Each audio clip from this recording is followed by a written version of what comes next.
She wasn't even 2 years old when she died, said her mother. Too little to understand. Maybe she don't want to understand, said her sister. Ohio had been calling itself a state only 70 years when first one brother, and then the next, snatched up his shoes and crept away from the lively spite the house felt for them. There's my house. That's where I was born, up there in the attic. My mother said it was very cold up there. You had a terrace. You call that a terrace? That's a porch.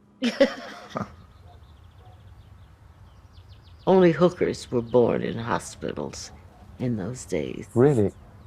Married women had their babies at home.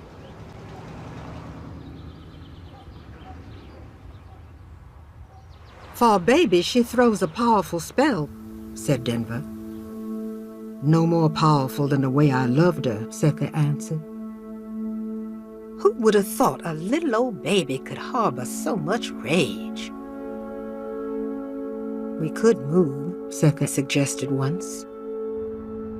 What'd be the point? Not a house in the country ain't packed to its rafters with some dead Negro's grief. We're lucky this ghost is a baby. This is me in the first grade with a dress my grandmother made. It was red, and I have this bow in my hair that is braided so tight you can barely close your eyes.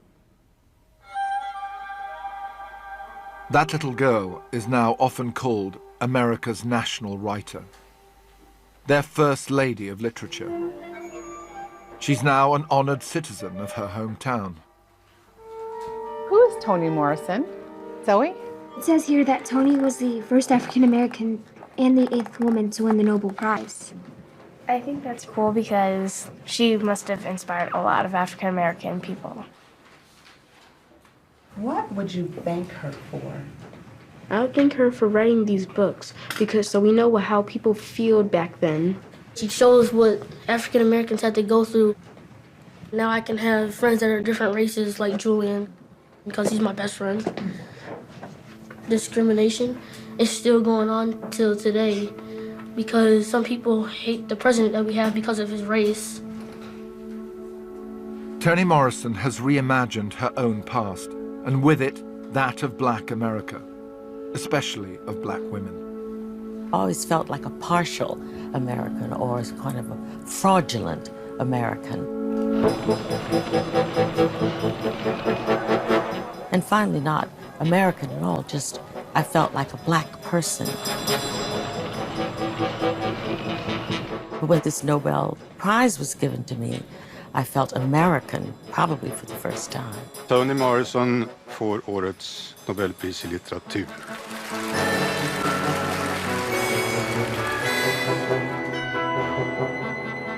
She may be establishment, but she's still 100% radical. Her books are taught in schools, but they're banned in some. Her recurrent theme of childhood trauma is too much for some people to face. She's feisty, forthright, an uneasy heroine for a still troubled nation.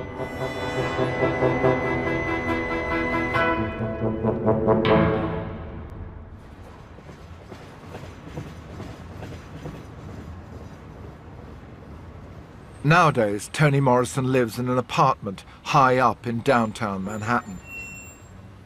But her quite astonishing first novel was set in her hometown. It's about a Black girl who longed to have blue eyes. When The Bluest Eye first came out, the reaction to it was pretty negative by a lot of the Black community, wasn't it? Well, the Black community didn't like it because it was incest. I mean, my sister banned it. You talk about banned books. She said she wouldn't let her children read it until they were 18.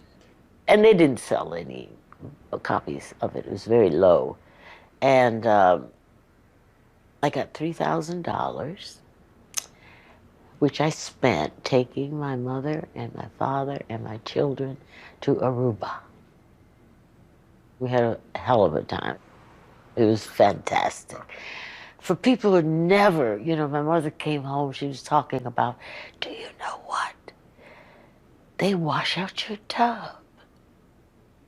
And do you know, they turn your bed down. None of this had ever been done for her. She was in ecstasy. That was the benefit of the bluest eye for me. The main character, Piccola, is the victim not just of white society, but of her black father. There were no marigolds in the fall of 1941. We thought at the time that it was because Piccola was having her father's baby that the marigolds did not grow. We could think of nothing but our own magic. If we planted the seeds and said the right words over them, they would blossom and everything would be all right. We had dropped our seeds in our own little plot of black dirt, just as Piccola's father had dropped his seeds in his own plot of black dirt. The seeds shriveled and died. Her baby, too.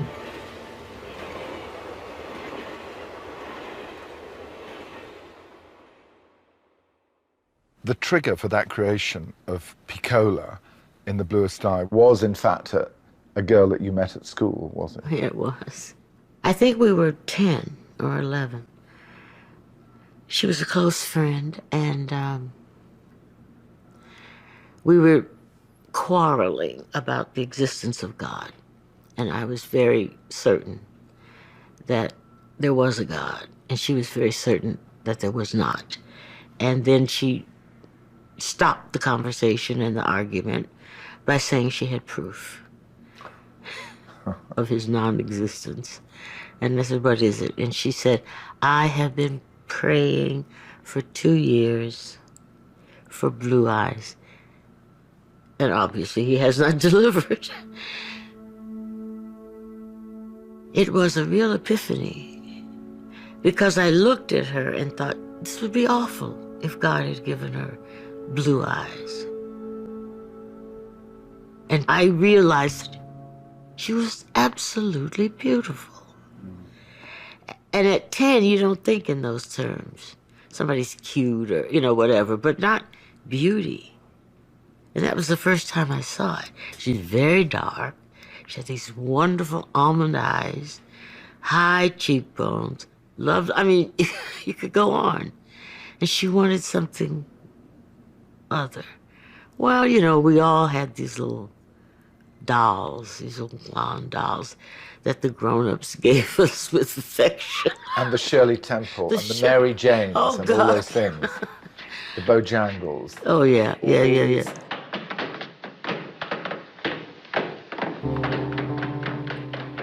I hated Shirley Temple, not because she was cute, but because she danced with Bojangles, who was my friend, my uncle, my daddy, and who ought to have been soft-shoeing it and chuckling with me. Instead, he was enjoying, sharing, giving a lovely dance thing with one of those little white girls whose socks never slid down under their heels.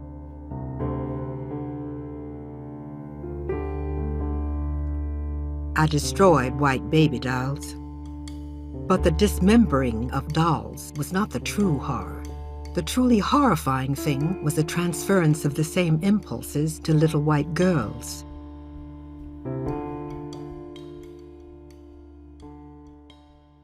Is that what drove you to write?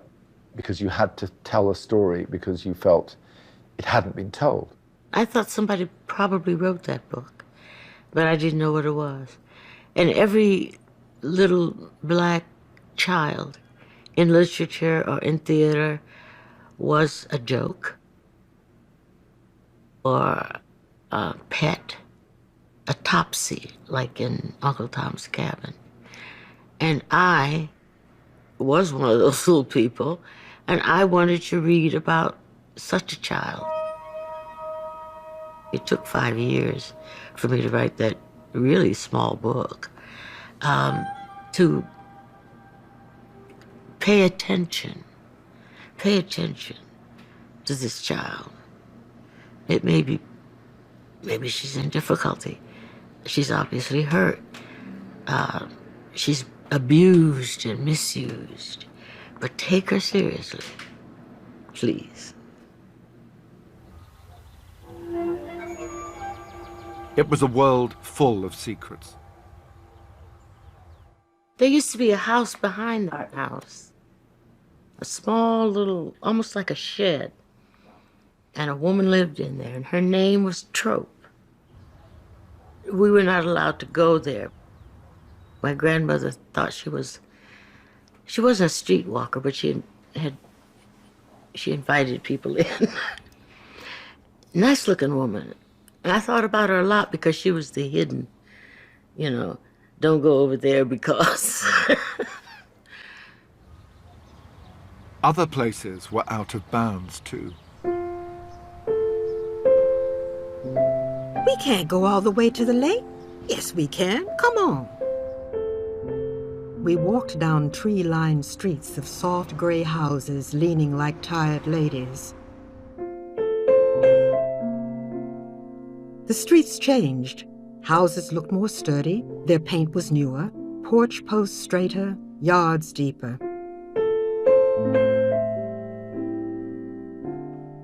The lakefront houses were the loveliest. Garden furniture, ornaments, windows like shiny eyeglasses. The backyards of these houses fell away in green slopes down to a strip of sand, and then the blue Lake Erie, lapping all the way to Canada. We reached a city park laid out with rosebuds, fountains, picnic tables. It was empty now, but sweetly expectant of clean, white, well-behaved children and parents who would play there above the lake in summer, before half running, half stumbling down the slope to the welcoming water. Black people were not allowed in the park, and so it filled our dreams.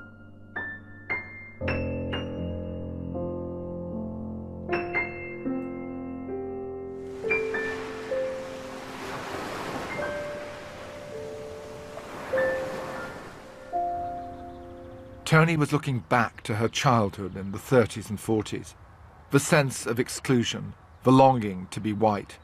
But she was writing this in the 1960s.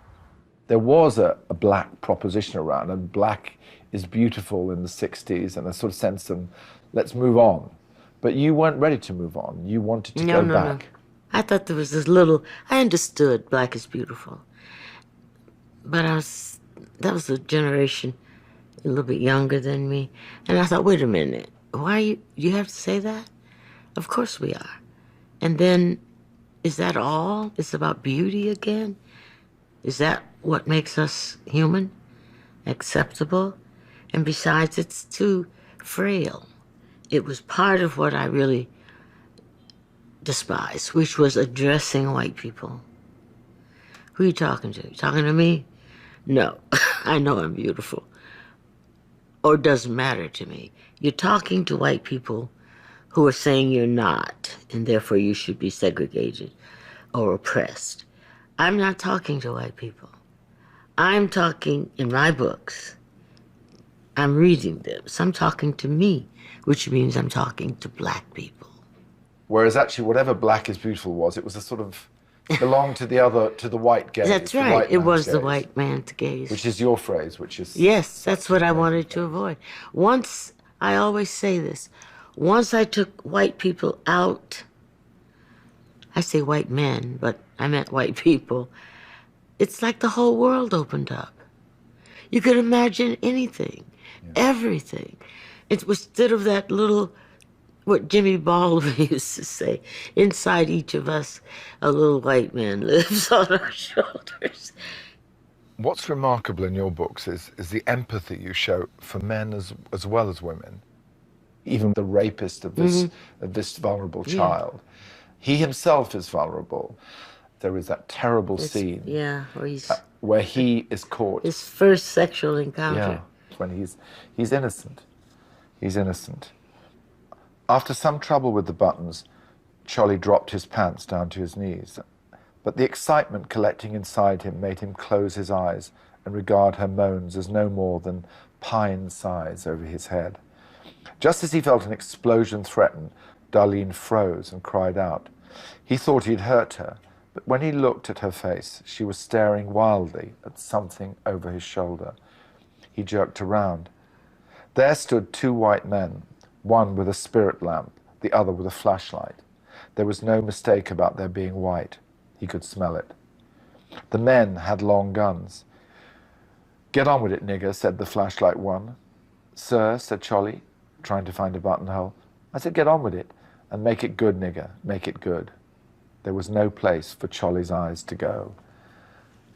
I mean, this is one character of many in here, and he is, in a way, the villain of the piece, you could say, if you read it. And yet there were so many stages in his life and in his experience, and they don't necessarily come in sequence. That's the other thing about your books. We get some clues, a bit like a detective story, and enough to intrigue us. It's like life, isn't it? Things happen, you're not quite sure what happened, and then suddenly it all makes sense later. Blazes before you. I don't read my books except publicly when somebody asks me.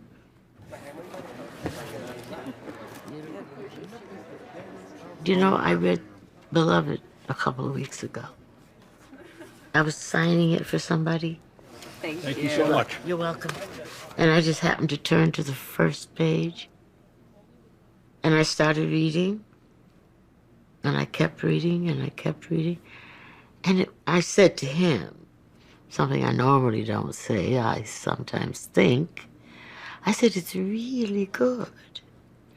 Now, when you've been reading passages from The Bluest Eye, I'm thinking the same thing. Did I do that wrong? You did not do anything wrong. I wish the world knew that. Thank you for everything. She's my reason for being a literary critic. And inspired by S. Salvation, S-A-L-A-M-I, S-H-A-H. It took all my strength. Sure. Oh, it took my parents' imagination. Yeah. Thank you very much for being here. So many of my students tell me, I just love The Bluest Eye. Thank you, Ms. Morrison. And it's because it's a book that has saved a lot of girls. I thought about asking you to sign your name on my arm under your quote here. Well, my goodness. The first time I saw her, it was so amazing to see and a little bit alarming how people glommed onto her. You have a good night, thank you. It was a largely black crowd, and they were so proud of her and also wanting the connection that I yearned for myself. Because anyone with that kind of understanding of black life, let alone maleness and femaleness, you do want them to cozy up to you and tell you a few things about how to live yourself. You were fantastic. Thank you so much. My pleasure. Next, please. What I liked about her almost immediately was how welcoming she was. She made a sort of welcome table wherever she sat, and also her incredible sense of humor. And people are always amazed that, you know, if you're that smart, then you can't be that funny, too, but she gets to do both.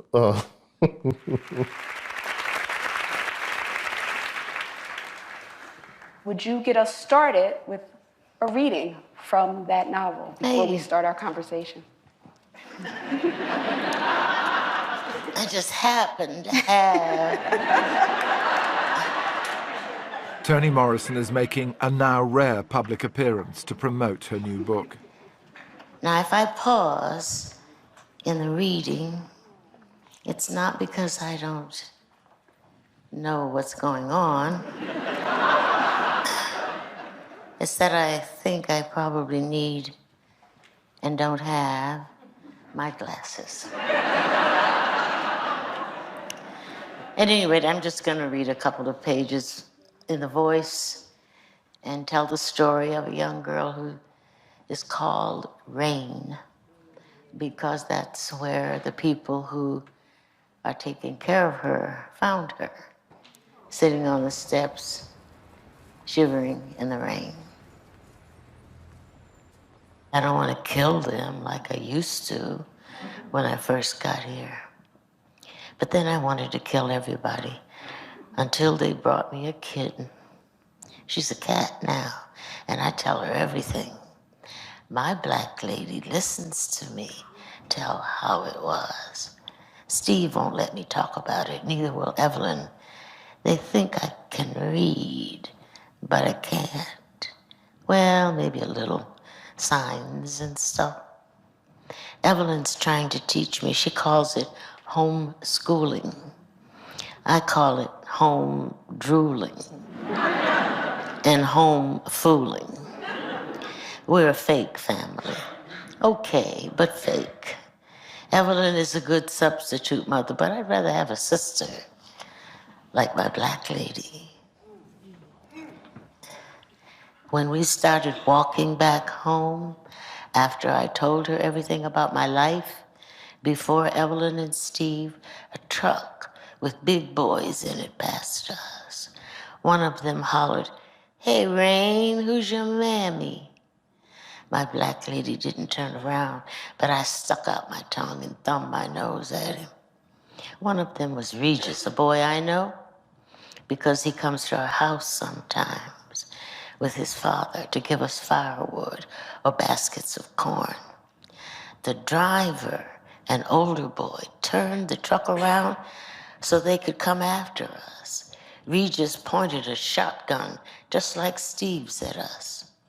My black lady saw him and threw her arm in front of my face.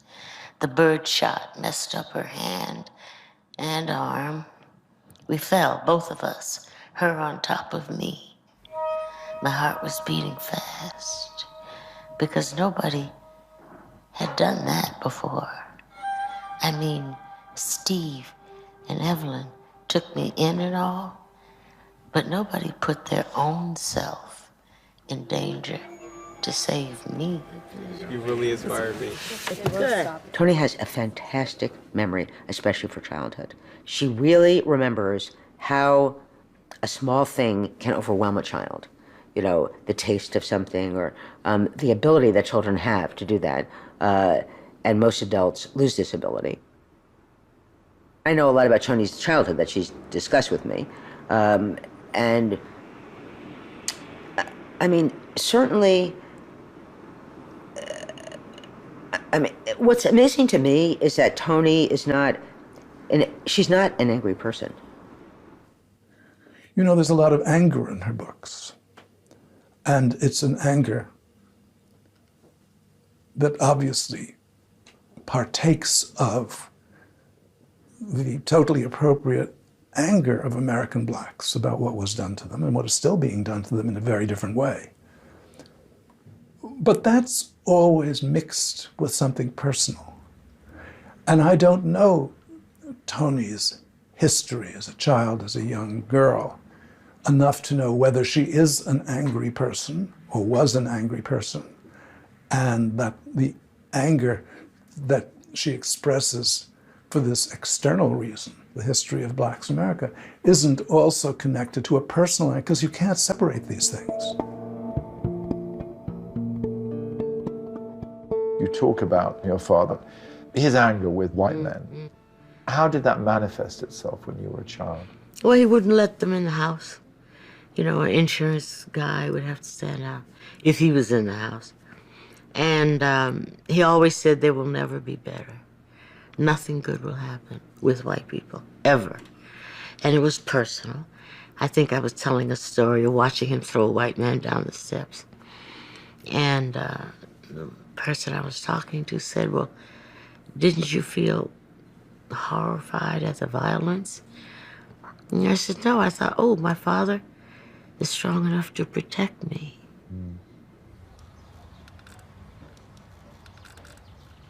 You have to know that we were evicted from every place. You know. Were you really? Why was that then? Because we were all poor. I mean, the rent was $4. a week. Sometimes you can't make it. My father's working 3 jobs. My mother's not working. So I don't know how. $4 doesn't sound like much, but for them it was. You know, you get 25 cents here, 30 cents there. You gotta do stuff. But my mother, when they put the eviction notice up on the wall, she just snatched it off. We were always moving, and everybody was moving because you couldn't stay anywhere. The money ran out. And then, wonderfully, for improvement, there was World War II. People of my father's age, say 38, 40, with a family, were not drafted and got jobs in shipyards. He was a welder. A welder, paid decent money. And eventually, you know, we bought a house. You know, the man who threw that white man down the steps is the same man who told me I was working for a white woman when I was around 12, cleaning up after school. Yes, you were a domestic. I was a domestic, very happy to be it. I got $2 every week, and I gave one to my mother, and one I could keep. But when I started at this woman's house, I told my father, she's mean to me, Daddy. She complains all the time. And he said, go to work, get your money, and come on home. You don't live there.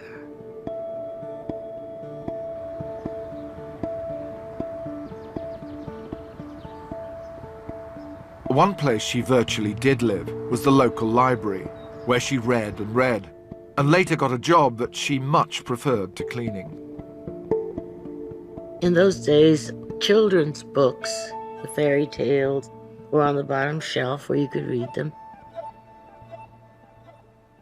And the next shelf was Faulkner or Tulsa. Yeah. There was no YA, young adult. There was no transition physically. They just put all the fairy tales down there, and then they got serious. My grandparents, they were Southerners. They were sharecroppers. They were unschooled, and they couldn't read. They were in a world where it was against the law to read. You could go to jail or be fined if you were white and taught a black person to read. That says it all about reading. So my family took the whole thing very seriously. It was like a revolutionary act. So as a child, she read all the classics. But stories also came from her mother, who was brought up in the South. My mother was 8 when she left. She talked about the South like it was paradise. Did she? Oh, yeah. She talked about ghosts that she'd seen in the woods. She talked about relatives. And it was like this fairy tale place for her. And she was always smiling when she remembered it. But she never went back. My father, who said he hated it, went back every year to visit relatives and so on. And then there were ghost stories at your... Oh, yes. Ghost stories, killings. I mean, you know, think of Little Red Riding Hood. That's grotesque. Every story was a horror story.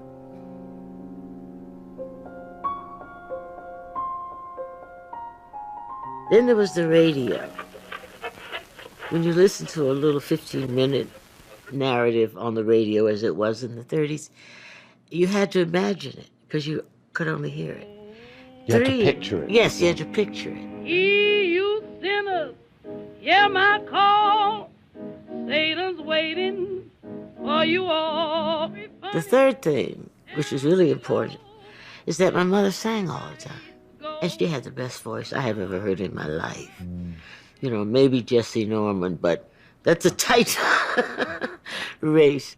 I have said to her very often that She wasn't so much writing as she was channeling.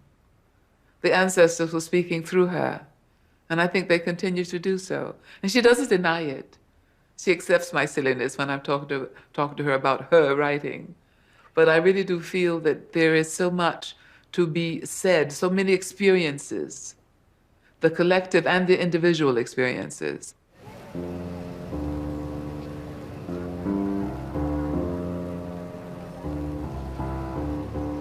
She doesn't spare the rod, she tells the truth.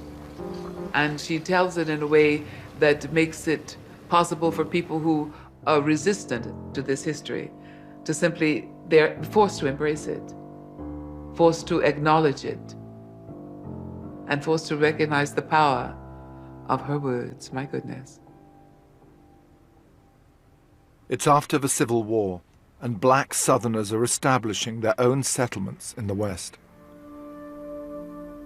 Here, freedom was not entertainment like a carnival or a hoedown that you can count on once a year.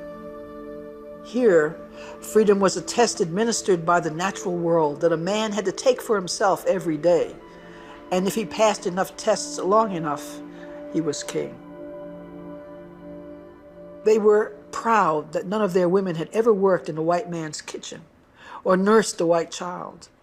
Although field labor was harder and carried no status, they believed the rape of women who worked in white kitchens was, if not a certainty, a distinct possibility, neither of which they could bear to contemplate.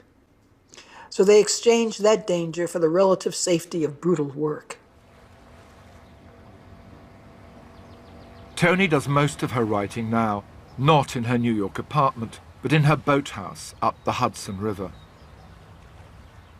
A fire here 20 years ago destroyed most of her possessions, but she did save some family photos and her high school yearbook from when she graduated in 1949.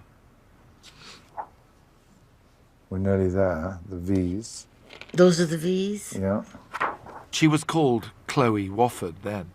Zawada, Whitaker, Wilcox. Where am I? There she is. This is Chloe Wofford. She's been dolled up for it as well, for the occasion. I wore earrings no one else did. Wow. Now here you are in this picture. They led the 1949ers. Does that mean that you distinguished yourself? Yes, well, I was the treasurer. Great skirt, I remember. It's dark maroon. And white socks. Oh, yes. Thick white socks. We all wore those. Physical education. Oh, dear. Senior and junior girls who are interested in books are given an opportunity to work in the school library under the direction of Miss Pitts. Oh, yes, I remember her. What was she like? She was rather sweet. Miss Pitts was the typing teacher. Uh-huh. You know, in those days, women who were teachers were highly, highly respected. It was one of the few professional jobs. So they were very proud of themselves, and we looked up to them. Home economics, that's called cooking in English. Right.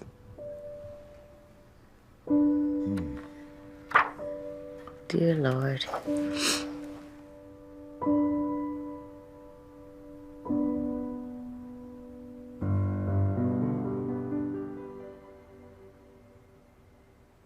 From school, she went on to Howard in Washington, the most prestigious of the black universities. Oh, wow. Now that is a picture. Howard University coming home, Queen, runner-up, Toni Morrison. I didn't win. You should have won. Look at that. He's a good-looking guy. Yeah, they were all lovely. Yeah. Without any drowsiness or warning, she fell asleep. There, out of that dark void sprang a vivid, fully felt dream.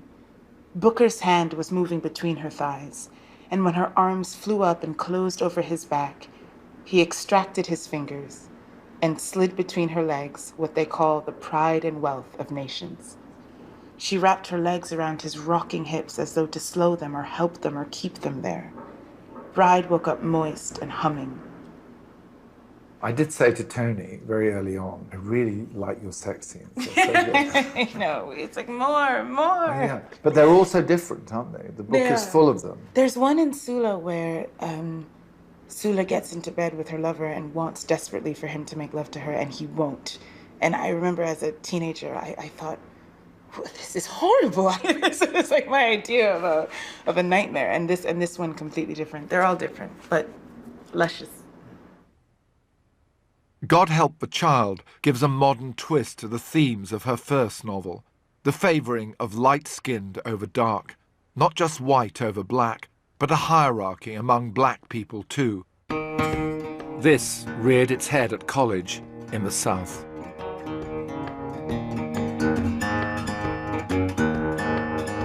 You know, I learned about what we call skin privileges when I went away to college. Powerful racial discrimination. If I saw a white man walking down the street and I was by myself, I'd cross the street. If I saw a black man, I would run toward him for safety. And on campus, where I was feeling safe and happy, there was this other kind of discrimination, where people were ranked on the color of their skin socially. In the new novel, the main character is rejected by her mother because she is too dark, but as an adult, makes a virtue of her ebony blackness. I became a deep, dark beauty who doesn't need Botox for kissable lips or tanning spas to hide a death-like pallor. I sold my elegant blackness to all those childhood ghosts. I have to say, forcing those tormentors, the real ones and others like them, to drool with envy when they see me is more than payback. It's glory. Toni Morrison studied and later taught at Howard. Her friend, Jessie Norman, was there soon after. Unlike Toni, Jessie was brought up in the South. Must have been a defining experience for her as a writer. I'm certain that it had to be. Imagine the students that were there and their stories from Arkansas and Alabama and Georgia and Mississippi and all of these incredible experiences. And so that had to have been a widening of her own thought about what had happened and what was still happening and what unfortunately is still happening. I recognize everything that she writes because it actually happened. And it wasn't that long ago that we had people gathering at a lynching, a person with a rope or something around the neck and hung from a tree. That people gathered to look at this as though it were some sort of entertainment. It wasn't that long ago. Very strange fruit. Lynchings carried on well into the 20th century. This was in 1911. It was fashionable to take photographs of lynchings and circulate them as postcards. From the poplar tree.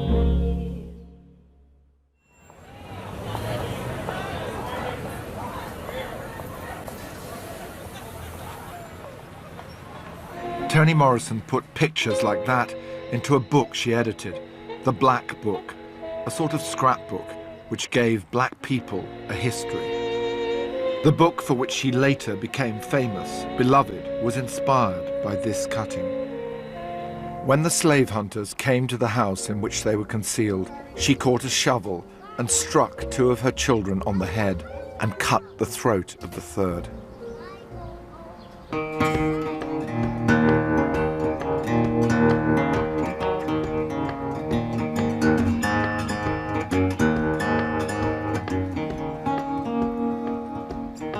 The Black Book was the fruit of the civil rights movement and black power.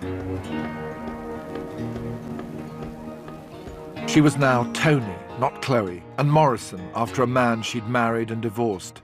She was working in publishing. It was her form of activism. I thought, I'm not out in the streets marching. I'm not giving speeches, etc. It's a very active time. So I thought, well, I want the voices documented. I don't want them distorted by this columnist or this political. I want them to say what they say. And so I deliberately chose Toni Cade Bambara, Gail Jones, the writers, the poets, Dumas, who's an incredible writer, along with the political figures, their story. It was deliberate, it was calculated, and I thought, I can't leave that up to them. She published Muhammad Ali, the boxer who was persona non grata in some circles since he changed his name and started championing black political causes. Muhammad Ali was marvelous. He didn't pay much attention to me as an editor in the beginning. If I asked him a question, he would answer a man or turn to a man. And I thought, oh, God. And the men, the sales force, the other guys, they were in awe. Look at his hands. Oh, my, did you see his? They weren't going to tell him anything. Ali did anything he wanted to do. And I thought, this is not going to work. And then I remembered an article in the New York Times where an older woman was being evicted. He did something to prevent it. And I thought, he respects older women. So I went into my mommy role. And while everybody else was oohing and eyeing, I say, Ali, get up from there. And he would stand up. I said, go over there, sit down. The reporters are coming in. He did everything I said, so long as I was not a girl.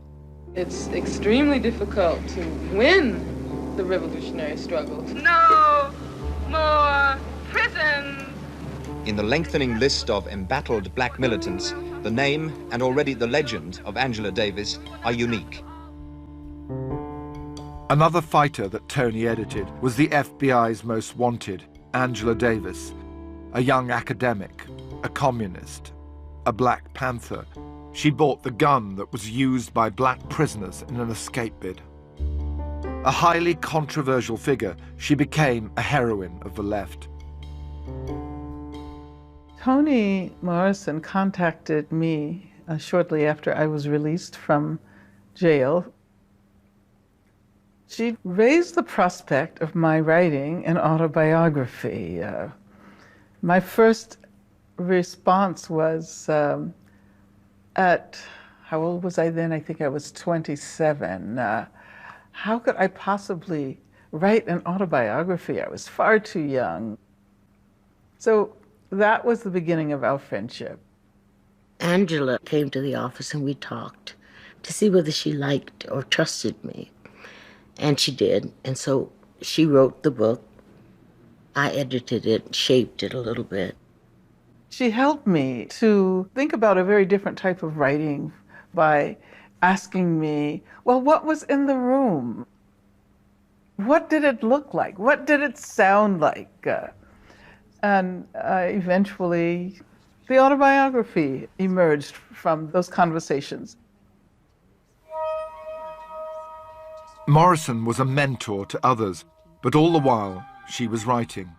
She was leading a double life. I was in the secretarial pool at Random House, and she said, would you please type something for me? So we said, sure, fine. We realized later that we were typing parts of The Bluest Eye.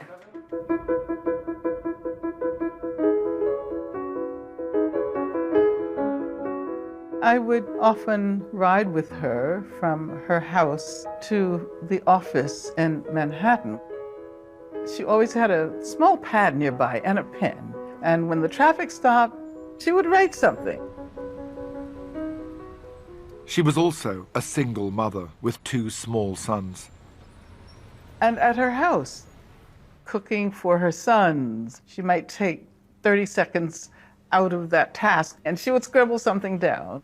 She was really so immersed in the lives of her characters that she was living simultaneously in 2 worlds. How did you manage all that?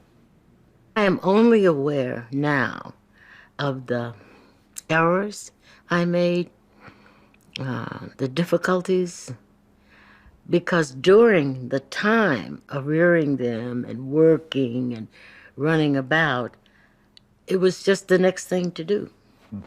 I remember sitting in my office with a yellow legal pad, and I was so overwhelmed, and I wrote a list of everything I had to do, everything. You know, something my mother, something New York Times, you know, everything, everything. And then I decided to write what I wanted to do. And there were two things. The first was mother my children. The second was write books. You think I don't know what your life is like just because I ain't living it? I know what every colored woman in this country is doing. What's that? Dying, just like me. But the difference is they dying like a stump. Me, I'm going down like one of those redwoods. I sure did live in this world. Really? What have you got to show for it? Show? To who? Girl, I got my mind. And what goes on in it? Which is to say, I got me. Lorraine, Ohio, my hometown. After the success of her third book, Song of Solomon, she gave up her job in publishing to write, though she kept one foot on the ground by teaching too.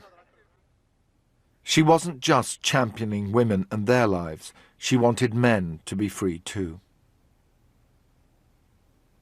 Song of Solomon was very representative of a world my father had come from, black bourgeoisie, but it was also an evocation of something I was afraid of for myself, which was to claim space. How did you claim space and not suffer as a black man? The entire book turned my world around by showing me that I had been living there the whole time. I just had never had any language for it. The main character in Song of Solomon is known as the Milkman because he was breastfed for so long. His father was called Macon Dead. Slaves had no names of their own. They were called after their owners or had made up names. I'm always intrigued to know what people are going to be called in your books, whether it's you doing it or it's really, you know, where it comes from. They tell me what their names are. They tell you what their names are. Do they speak to you, your characters? Oh, yeah. You know, I can, if I use the wrong name, nothing happens with the character. If I get the right name, if I hear it right, then they come alive.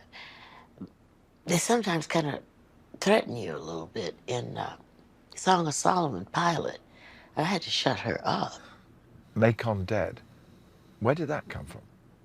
Oh, well, some historical stuff I read about freed slaves taking names and getting names and choosing names, and the indifference of the Northerners who were writing this down.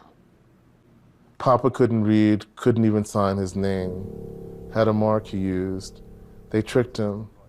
He signed something, I don't know what, and they told him they owned his property. He never read nothing. Everything bad that ever happened to him happened because he couldn't read. Got his name messed up because he couldn't read. His name? How? When freedom came, all the colored people in the state had to register with the Freedmen's Bureau. Your father was a slave? What kind of foolish question is that? Of course he was. Papa was in his teens and went to sign up, but the man behind the desk was drunk. He asked Papa where he was born. Papa said Macon. Then he asked him who his father was. Papa said, he's dead. Well, the Yankee wrote it all down, but in the wrong spaces. And in the space of his name, the fool wrote, dead, comma, Macon. But Papa couldn't read, so he never found out what he was registered as till Mama told him. Even if it's hundreds of years ago, yes. It doesn't go away. It doesn't go away. The past colors the present, and the present contorts the past. So that's life. You have to live like that. Slavery haunts her books.